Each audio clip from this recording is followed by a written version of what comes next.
Est-ce qu'il vient de se produire très récemment un nouveau miracle eucharistique ? C'est ce que nous allons essayer de découvrir durant cette vidéo.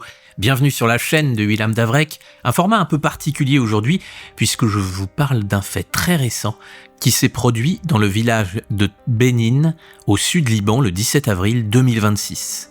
Alors, vous le savez si vous suivez la chaîne, j'aime toujours expliquer le contexte d'un événement car il permet de bien comprendre les choses. Donc, allons-y. Bénin, c'est un petit village du sud du Liban, près de la frontière avec Israël, à environ une dizaine de kilomètres. C'est une région habitée majoritairement par des chiites qui font partie du Hezbollah et une petite minorité chrétienne composée de 55 familles melkites catholiques. Alors si vous ne savez pas, l'église catholique melkite, c'est une église catholique orientale, mais qui est en pleine communion avec Rome, donc unie au pape. Mais sa particularité, c'est de suivre le rite byzantin, c'est-à-dire qu'elle est proche de celle des églises orthodoxes orientales. L'église où s'est déroulé l'événement se nomme l'église Saint-Georges. Alors qu'est-ce qui s'est passé exactement ? Vous le savez sûrement, mais il y a actuellement un conflit entre le Liban et Israël. Il vient principalement de la guerre entre Israël et le Hezbollah, qui a fortement repris en octobre 2024 et continué en 2025 et 2026. Le sud du Liban est une zone très militarisée. Le Hezbollah, il y a beaucoup d'armes, de tunnels et de combattants, et Israël considère cette région comme une menace directe. La conséquence, eh bien, ce sont des frappes aériennes terribles qui détruisent tout, même des églises comme l'église Saint-Georges. Le sud du Liban, y compris de Bénin, a subi des milliers de frappes aériennes israéliennes et beaucoup de villages ont été en grande partie détruits. L'église a dû être abandonnée début mars 2026 à cause de la violence des bombardements. Et le 17 avril 2026 a eu lieu un cessez-le-feu que certains qualifient de pause humanitaire pour permettre aux habitants de commencer à revenir. Le prêtre de l'église Saint-Georges, qui se nomme le père Marios Kerala, a profité de ce cessez-le-feu pour se rendre immédiatement dans son église ce jour-là. L'église a été gravement endommagée par les bombardements et les combats dans le village. Elle n'a pas été complètement rasée, mais elle est très abîmée et elle est actuellement inutilisable pour les célébrations normales. Les vitres ont explosé, le sol est couvert de décombres et les murs sont fissurés. Le père Marios Kerala s'est rapproché du tabernacle et là, il a été ébahi par sa découverte. L'hostie consacrée laissée depuis 47 jours a été trouvée intacte, parfaite. Pas une trace de moisissure, pas une altération, exactement comme le jour où il l'avait laissée 47 jours plus tôt. C'est la journaliste Romy Haber, qui est une journaliste libanaise, qui a interviewé directement le père Marios Kerala et publié un article dans ACI MENA, qui est une agence de presse catholique en langue arabe. Je vous propose de vous retranscrire les paroles du père Kerala. Après 47 jours, il n'y a aucune explication scientifique pour expliquer pourquoi le pain n'a pas pourri. Mais pour nous, ce n'est pas étrange, car nous croyons qu'il s'agit du corps du Christ, c'est notre foi. Elle n'est ni nouvelle ni inconnue. Nous croyons en la présence de Dieu dans l'Eucharistie. C'est un message d'espoir pour la paroisse. Il est vrai qu'il y a de la destruction à Bénin, mais il y a aussi une rencontre avec Jésus. Jésus nous a attendus pendant 47 jours sans aucune présence humaine. Et il y a aussi une statue de la Vierge Marie qui est restée debout au milieu de la dévastation. C'est la mère qui attend ses enfants. Le prêtre a également indiqué que l'aide reste presque inexistante jusqu'à présent, à l'exception de celle arrivée via une mission papale. Il a également salué le rôle de l'archevêque Paolo Borgia, le qualifiant de vrai berger et père qui se soucie de tout le monde et soulignant qu'il a fait ce que personne d'autre n'a fait en nous visitant même sous les bombardements.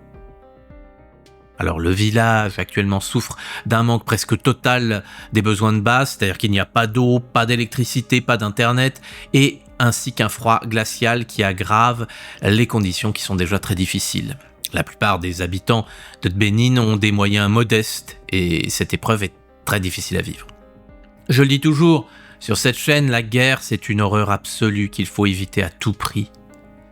Ajoutons toutes ces victimes dans nos prières pour les soutenir durant ces épreuves. Alors maintenant, je vous propose d'analyser de manière neutre mais rigoureuse ce miracle tel qu'il est décrit par le père Kerala. N'hésitez pas à me donner votre avis en commentaire. Il est vrai que l'hostie est restée parfaitement inchangée, qu'elle n'a pas moisi après 47 jours dans une église aux vitres brisées, exposée à la poussière et aux variations de température et d'humidité. Alors peut-être que certains d'entre vous vont penser que le Liban, c'est un pays où il fait chaud, donc comment l'hostie aurait pu moisir? Alors sachez que le Liban est un climat méditerranéen, mais que les nuits peuvent être assez humides, avec un taux d'humidité de 65 à 75%. Donc ce ne sont pas des conditions idéales de conservation. Alors toutefois, il y a des personnes qui vont peut-être me rétorquer qu'il y a une expérience où on avait laissé un hamburger de chez McDonald's pendant 1 an et qu'il était resté quasiment intact, alors pourquoi pas une hostie pendant 47 jours?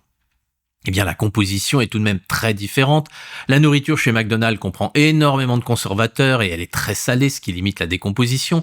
Mais selon les directives de l'Église catholique, le pain eucharistique doit être uniquement fait de farine de froment, un blé ordinaire non génétiquement modifié, mélangé avec de l'eau pure et rien de plus. C'est-à-dire pas de sel, pas de sucre, pas d'huile, pas de levain, pas de miel, etc. Toute autre substance rend l'hostie matière invalide pour la consécration, même si elle reste comestible comme nourriture. Donc vous voyez, on est bien loin d'un hamburger de chez McDonald's. Ensuite, le fait que la statue de la Vierge est restée debout au milieu des décombres, eh bien, c'est un signe pour beaucoup. Et ça joue en faveur d'une conservation extraordinaire. Car la mère de Jésus aurait veillé sur le corps de son fils. Mais certains détracteurs ont dit que cette conservation n'avait rien d'extraordinaire, que l'hostie avait été enfermée dans le tabernacle et donc qu'elle était protégée. Ils voyaient dans ce désir de miracle une recherche d'espoir bien humaine dans un contexte de guerre et de souffrance. Les fidèles ont tendance à voir un signe divin dans un événement rare mais possible naturellement. Et vous, qu'en pensez-vous? Miracle ou besoin d'espoir de la part d'une communauté qui souffre énormément dans un conflit sans fin? Dites-le moi en commentaire, c'est très important. Alors pour l'instant, l'Église n'a pas ouvert d'enquête officielle. Mais une chose est sûre, les chrétiens d'Orient vivent depuis longtemps des événements terribles et il ne faut jamais l'oublier.